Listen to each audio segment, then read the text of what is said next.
ಹೊಸಕೋಟೆ ನಗರದ ಖಾಸಗಿ ಸಭಾಭವನದಲ್ಲಿ ನಡೆದ ಭಾರತ ರತ್ನ ಡಾಕ್ಟರ್ ಸರ್ವಪಲ್ಲಿ ರಾಧಾಕೃಷ್ಣನ್ರವರ 136ನೇ ಜಯಂತ್ಯೋತ್ಸವ ಹಾಗೂ ತಾಲೂಕು ಮಟ್ಟದ ಶಿಕ್ಷಕರ ದಿನಾಚರಣೆ ಕಾರ್ಯಕ್ರಮವು ಸಡಗರ ಸಂಭ್ರಮದಿಂದ ನೆರವೇರಿತು. ಈ ಒಂದು ಕಾರ್ಯಕ್ರಮಕ್ಕೆ ಕ್ಷೇತ್ರದ ಶಾಸಕರಾದ ಶರತ್ ಬಚ್ಚೇಗೌಡ, ರಾಜ್ಯ ಒಕ್ಕಲಿಗರ ಸಂಘದ ಮಾಜಿ ನಿರ್ದೇಶಕ BN ಗೋಪಾಲ್ಗೌಡ, BMRDA ಅಧ್ಯಕ್ಷ ಕೇಶವಮೂರ್ತಿ, BMRDA ಸದಸ್ಯರಾದ ಕೊರಳೂರು ಸುರೇಶ್, ಡಾಕ್ಟರ್ HM ಸುಬ್ಬರಾಜು, ನಗರಸಭೆ ಸದಸ್ಯರಾದ ಗೌತಮ್, ಜಮುನಾ ಹರೀಶ್ ಸೇರಿದಂತೆ ಹಲವಾರು ಗಣ್ಯರು ಆಗಮಿಸಿ ಕಾರ್ಯಕ್ರಮವನ್ನು ಉದ್ಘಾಟಿಸಿದರು. ಇನ್ನು ಕಾರ್ಯಕ್ರಮಕ್ಕೆ ಸಂಪನ್ಮೂಲ ವ್ಯಕ್ತಿಗಳಾಗಿ ಬಂಟ್ವಾಳದ ಅಬ್ದುಲ್ ರಜಾಕ್ರವರು ಆಗಮಿಸಿ ಶಿಕ್ಷಕರಿಗೆ ಮಾರ್ಗದರ್ಶನವನ್ನು ನೀಡಿದರು. ಇನ್ನು ಇದೇ ವೇದಿಕೆಯಲ್ಲಿ ನಿವೃತ್ತ ಶಿಕ್ಷಕರು ಹಾಗೂ ಜಿಲ್ಲಾ ಉತ್ತಮ ಶಿಕ್ಷಕ ಪ್ರಶಸ್ತಿಯನ್ನು ಪಡೆದಂತಹ ಶಿಕ್ಷಕರಿಗೆ ಗೌರವ ಸಮರ್ಪಣೆಯನ್ನು ಮಾಡುವ ಕಾರ್ಯವನ್ನು ಮಾಡಲಾಯಿತು.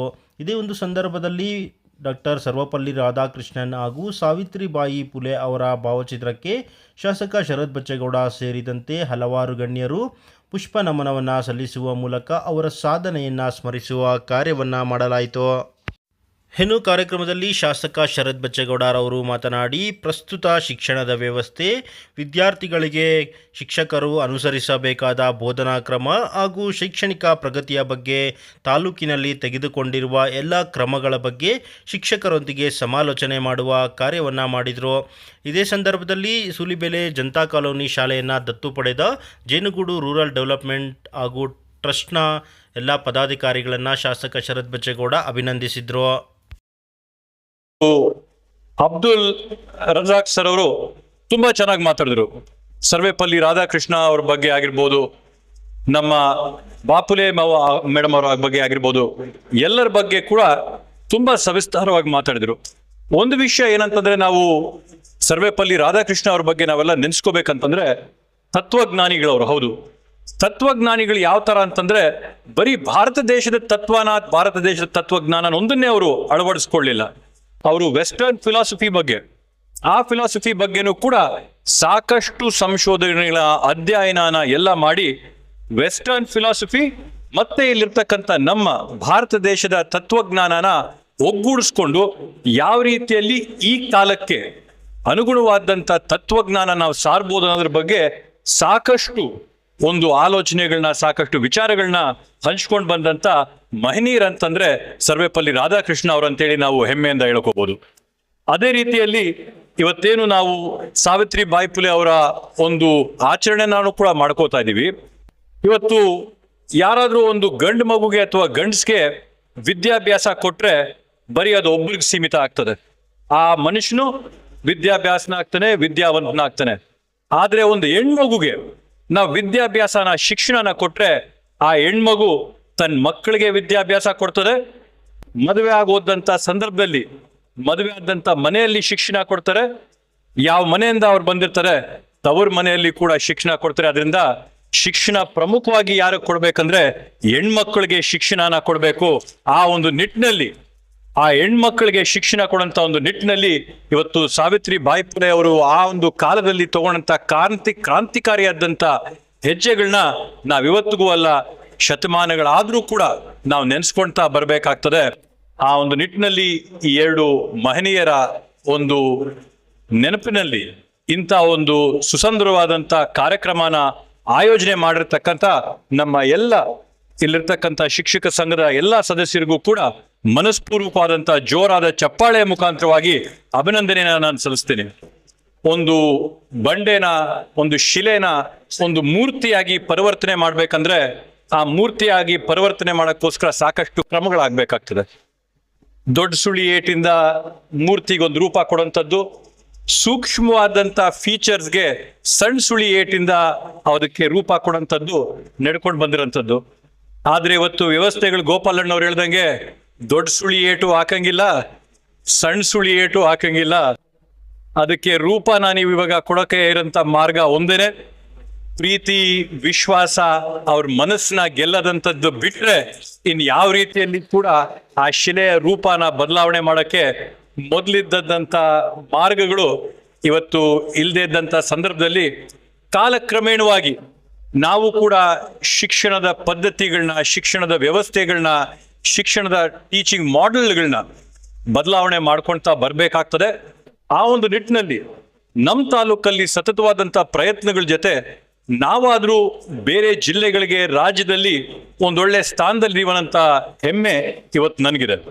ಇವತ್ತು ರಾಜ್ಯಾದ್ಯಂತ ನೋಡಿದ್ರೆ ಮೊನ್ನೆ ಬಂದಂಥ ಒಂದು 10ನೇ ಪರೀಕ್ಷೆಯ ಫಲಿತಾಂಶಗಳಲ್ಲಿ ನಮ್ಮ ತಾಲೂಕು, ನಮ್ಮ ಬೆಂಗಳೂರು ಗ್ರಾಮಾಂತರ ಜಿಲ್ಲೆ ರಾಜ್ಯಕ್ಕೇನೆ 9ನೇ ಸ್ಥಾನದಲ್ಲಿ ಇದ್ದು, ಬೆಂಗಳೂರು ಗ್ರಾಮಾಂತರ ಜಿಲ್ಲೆಯಲ್ಲಿ ನಾವು 2ನೇ ಸ್ಥಾನದಲ್ಲಿ ನಿಂತಿದ್ದಂಥದ್ದು ನಿಜವಾಗ್ಲೂ ನಮಗೆ ಹೆಮ್ಮೆಯ ಒಂದು ವಿಷಯ. ಆದರೆ ಆ ಒಂದು ಸ್ಥಾನದಲ್ಲಿ ನಿಂತಾಗೂ ಕೂಡ ಈ ಬಾರಿ ಓವರ್ ಆಲ್ ನಮ್ಮ 10ನೇ ತರಗತಿಯ ಫಲಿತಾಂಶ ನೋಡಿದ್ರೆ ಓವರ್ ಆಲ್ ಪಾಸ್ ಪರ್ಸೆಂಟೇಜ್ ಇದ್ದಿದ್ದು 87% ಹತ್ರ. ಅಂದ್ರೆ 13% ಮಕ್ಕಳು ಇವತ್ತಿಗೂ ಕೂಡ ನಾವು ಪಾಸ್ ಮಾಡೋಕ್ಕಾಗಿಲ್ಲ. ಈ ರಿಸಲ್ಟ್ಗಳನ್ನ ನೋಡಿದಾಗ, ರಿಸಲ್ಟ್ಗಳನ್ನ ತೆಗೆದು ನಾನು ನೋಡಿದಾಗ ನನಗೊಂದು ಆಶ್ಚರ್ಯ ಏನಾಯಿತು ಅಂತಂದ್ರೆ, ಕರ್ನಾಟಕದಲ್ಲಿ ಕನ್ನಡಿಗರ ಮಕ್ಕಳು 10ನೇ ತರಗತಿಯಲ್ಲಿ ಕನ್ನಡ ಸಬ್ಜೆಕ್ಟ್ ಅಲ್ಲಿ ಫೇಲ್ ಆಗ್ತಾರೆ. ಇದು ಆಶ್ಚರ್ಯ ಆಗಂತ ಮಾತಲ್ವೋ? ಕರ್ನಾಟಕದಲ್ಲಿ ಕನ್ನಡಿಗರ ಮಕ್ಕಳು 10ನೇ ತರಗತಿಯಲ್ಲಿ ಕನ್ನಡ ಸಬ್ಜೆಕ್ಟ್ ಅಲ್ಲಿ ಫೇಲ್ ಆದ್ರೆ ನಾವೆಲ್ಲರೂ ಕೂಡ ಇವತ್ತು ಆತ್ಮಾವಲೋಕನ ನಾವು ಗಂಭೀರವಾಗಿ ಮಾಡಬೇಕಾದಂತ ಅಗತ್ಯ ನಮ್ಮೆಲ್ಲರಿಗೂ ಇದೆ. ಪ್ರಾರಂಭ ಆಗಂತದ್ದು ಇವತ್ತು ಅಬ್ದುಲ್ ರಜಾಕ್ ಸರ್ ಅವ್ರು ಹೇಳ್ದಂಗೆ ಬೀಜನ ಬಿತ್ತನೆ ಮಾಡೋಂಥದ್ದು ಪ್ರೈಮರಿಯಲ್ಲಿ, ಅದಕ್ಕೆ ಗೊಬ್ಬರ, ಗಾಳಿ, ನೀರು ನೀವು ಕೊಡೋಂಥದ್ದು ನೀವು ಪ್ರೌಢಶಾಲೆಗೆ ಬಂದ ನಂತರ, ಪರೀಕ್ಷೆ ಅವ್ರು ಬರೆಯುವಂಥದ್ದು 10ನೇ ತರಗತಿಯಲ್ಲಿ. ಆದ್ರಿಂದ 10ನೇ ತರಗತಿಯಲ್ಲಿ ಬಂದಂತ ಮಗುಗೆ ನೀವು ನೇರವಾಗಿ ಪಾಸ್ ಮಾಡಿಲ್ಲ ಅಂತೇಳಿ ನಾವು 10ನೇ ತರಗತಿಯ ಶಿಕ್ಷಕರನ್ನ ನಾವು ನೇರವಾಗಿ ಹೊಣೆ ಮಾಡಿದ್ರೆ ಸಾಲದು. ಬೀಜ ಎಲ್ಲಿ ಬಿತ್ತನೆ ಆಗುತ್ತೋ ಅಲ್ಲಿಂದ ಕೂಡ ನಾವು ತಗೊಂಡ್ ಬಂದಾಗ ಆವಾಗ ನಾವು ಜವಾಬ್ದಾರಿನ ಯಾರ ಮೇಲಾದ್ರೂ ಒಬ್ಬರಿಗೆ ಹೊರಿಸ್ಬೋದು. ಬಿಟ್ರೆ ಬೀಜದಿಂದ ಪ್ರಾರಂಭ ಆಗುತ್ತಾನೆ ಸರ್. ಬೀಜದಿಂದ ಪ್ರಾರಂಭ ಆಗಿ ಕಡೆಯ ಹಂತದಲ್ಲಿ 10th ಸ್ಟ್ಯಾಂಡರ್ಡ್ ಪರೀಕ್ಷೆ ಬರೆದಾಗ ಫಲಿತಾಂಶನ ನೋಡೋದು ನಾವು ಮಾಡ್ತೀವಿ.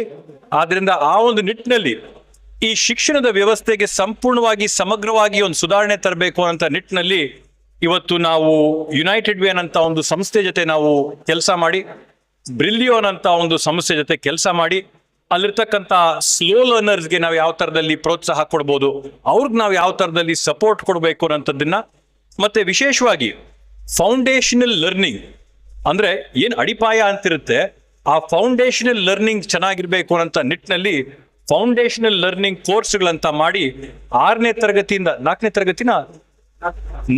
ತರಗತಿಯಿಂದ ಪ್ರಾರಂಭ ಮಾಡಿ ಸೆಮೆಸ್ಟರ್ಗೆ ಒಂದು set English, social, mathematics, science ಇದರಲ್ಲೆಲ್ಲ ಕೂಡ ಕೊಟ್ಟು ಮಕ್ಕಳ ವಿದ್ಯಾಭ್ಯಾಸದ ಶಿಕ್ಷಣದ ಗುಣಮಟ್ಟನೇ ನಾವು ಜಾಸ್ತಿ ಮಾಡಬೇಕು ಅನ್ನೋ ನಿಟ್ಟಿನಲ್ಲಿ ನಾವಿವತ್ತು ಪ್ರಯತ್ನ ಮಾಡ್ತಾ ಇದೀವಿ.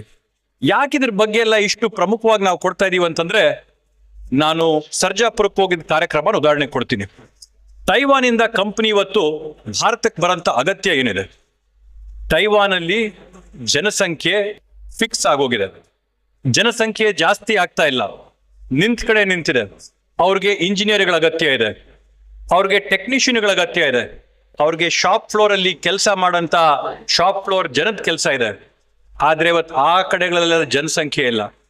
ಇವತ್ತು ಯುವಕರ ಜನಸಂಖ್ಯೆ ಇರ್ತಕ್ಕಂಥದ್ದು ಯಾವ ದೇಶದಲ್ಲಿ ಅಂದ್ರೆ ಅದು ಭಾರತ ದೇಶದಲ್ಲಿ ಮಾತ್ರ ಅಂತ ಈ ಸಂದರ್ಭದಲ್ಲಿ ನಾನು ತಮಗೆ ತಿಳಿಸ್ತಾ ಇದ್ದೀನಿ.